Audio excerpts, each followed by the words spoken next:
কিছুক্ষণ পরেই আকাশ ছোঁয়ার প্রস্তুতি। যদিও আমাদের বিমানটি নির্ধারিত সময় থেকে খানিকটা দেরিতে ফ্লাই করেছে, কিন্তু সেই দেরির প্রতিটা মুহূর্ত যেন আসন্ন ভ্রমণের আনন্দকে আরও উজ্জ্বল করে তুলছিল।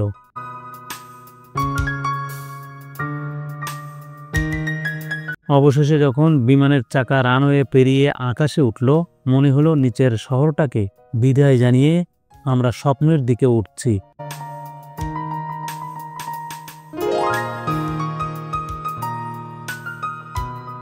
জানালার বাইরে তাকিয়ে প্রথমেই চোখে পড়ল ঢাকার পরিচিত শহর চিত্র ছোট হয়ে আসছে।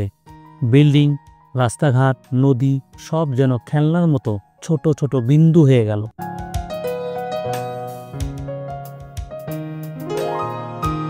অল্প সময়ের মধ্যেই মেঘের রাজ্য আমাদের ঘিরে ধরতে শুরু করলো।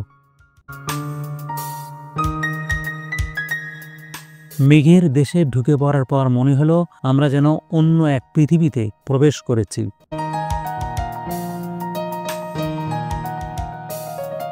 কেউ যেন তুলোর পাহাড় গড়ে রেখেছে, আবার কোথাও যেন মনে হচ্ছিল সে তো শুভ্র ঘন কাশফুল।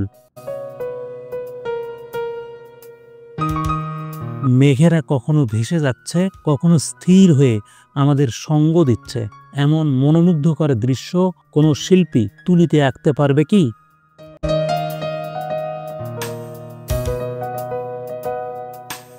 যাত্রীরা কেউ বই পড়ছে, কেউ মাথা এলিয়ে ঘুমিয়ে পড়েছে, আর আমি জানালা দিয়ে তাকিয়ে মুগ্ধ হচ্ছিলাম আকাশের বিশালতা আর সৃষ্টিকর্তার অপার সৌন্দর্য দেখে।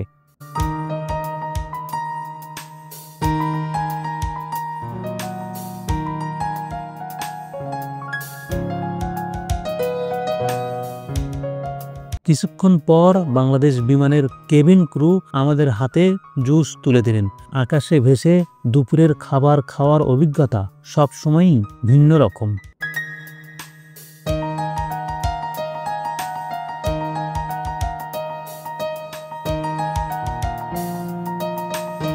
খাবার শেষ করে একটু থিতু হতে না হতেই কণ্ঠে ভেসে এলো ঘোষণা, আমরা অল্প সময়ের মধ্যেই ব্যাংককের সুবর্ণভূমি আন্তর্জাতিক বিমানবন্দরে অবতরণ করব।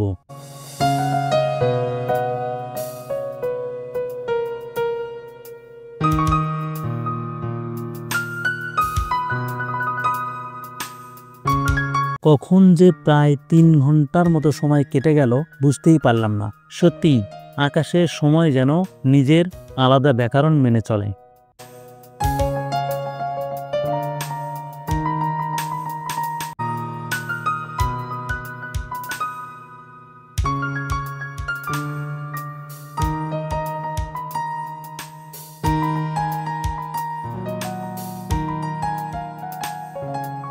বিমানের চাকা সুবর্ণভূমির রানওয়ে স্পর্শ করতেই আমরা বুঝতে পারলাম নতুন এক অভিজ্ঞতার দোরগোড়ায় আমরা এসে দাঁড়িয়েছি।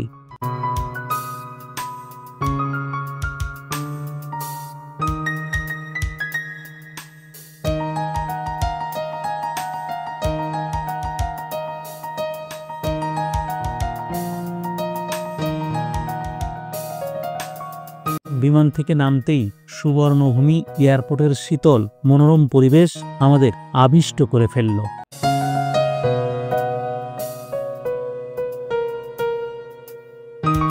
কাঁচ, ধাতু আর স্থাপত্যকলার সমন্বয়ে গড়া সুবর্ণভূমি যেন কোনো আধুনিক শিল্পীর নিপুণ সৃষ্টি, পরিপাটি, বিশাল, ঝকঝকে, এক কথায় ভয়ঙ্কর সুন্দর সুবর্ণভূমি এয়ারপোর্ট।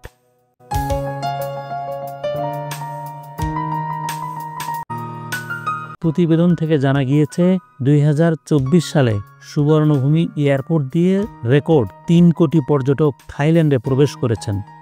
পৃথিবীর কোনো দেশে এক বছরে এত পর্যটক কখনো ভ্রমণ করেননি।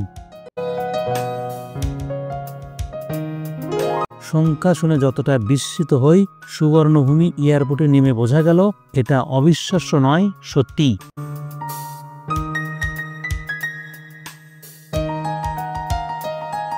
সুশৃঙ্খল ব্যবস্থাপনা, শীতল বাতাস, আভিজাত্য আর বিস্তীর্ণতার সমন্বয়ে সুবর্ণভূমি সত্যি বিশ্বের অন্যতম সেরা, ব্যস্ততম ও ও সুন্দর এয়ারপোর্ট, এ নিয়ে কোনো দ্বিধা নেই।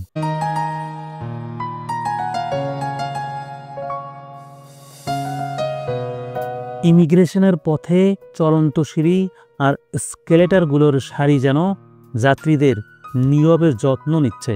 কত বড় এয়ারপোর্ট হলে এমনভাবে যাত্রীকে হাঁটার সুবিধা দিতে হয় ভাবা যায়।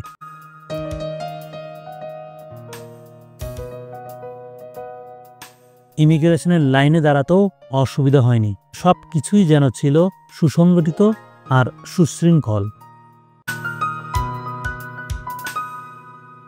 কাগজপত্র যাচাই শেষ করে যখন বের হলাম তখন অনুভব করলাম ব্যাংকক এখন আমাদের সামনে বিস্তৃত এক নতুন দিগন্তের মতো।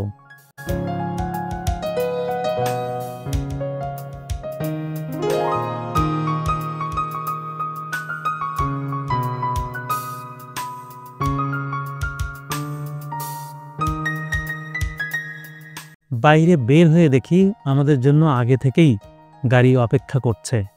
ব্যাগগুলো গাড়িতে তুলে আমরা রওনা দিলাম হোটেলের উদ্দেশ্যে।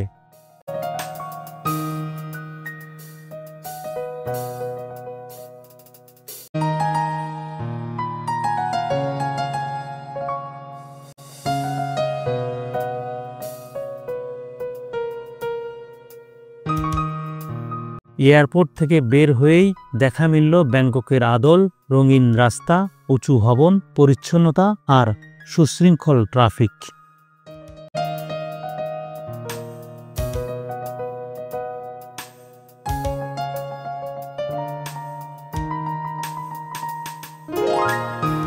আমাদের গাড়ি ব্যাংককের রাস্তায় যত এগোচ্ছিল শহরের সৌন্দর্য ততই চোখে পড়ছিল। আকাশচুম্বী ভবন, রঙিন সাইনবোর্ড, আলোকিত ফ্লাইওভার আর মানুষজনের ব্যস্ততা সবকিছুই যেন প্রাণবন্ত এক শহরের প্রতিচ্ছবি।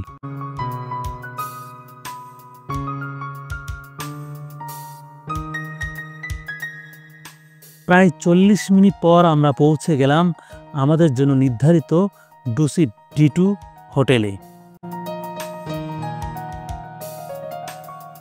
সিফায়া ব্যাং র্যাকে অবস্থিত এই হোটেলটি যেন সৌন্দর্য আর আভিজাত্যের এক অনন্য মিশ্রণ।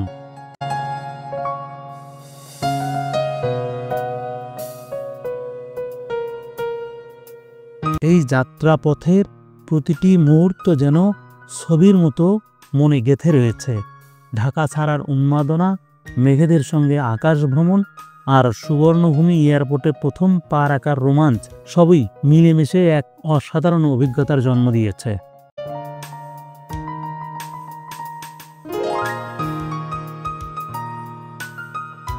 আমরা ব্যাংককে আরও যেসব জায়গায় ঘুরেছি, যেসব অভিজ্ঞতা অর্জন করেছি, সেসব ভিডিও এবং গল্প আসছে খুব শীঘ্রই। চোখ রাখুন আমাদের ইউটিউব চ্যানেল রবিউল ইসলাম বিদ্যুৎ ও ফেসবুক পেজে। আজ এখানেই শেষ করছি। ভালো থাকুন, সুস্থ থাকুন। আল্লাহ হাফেজ।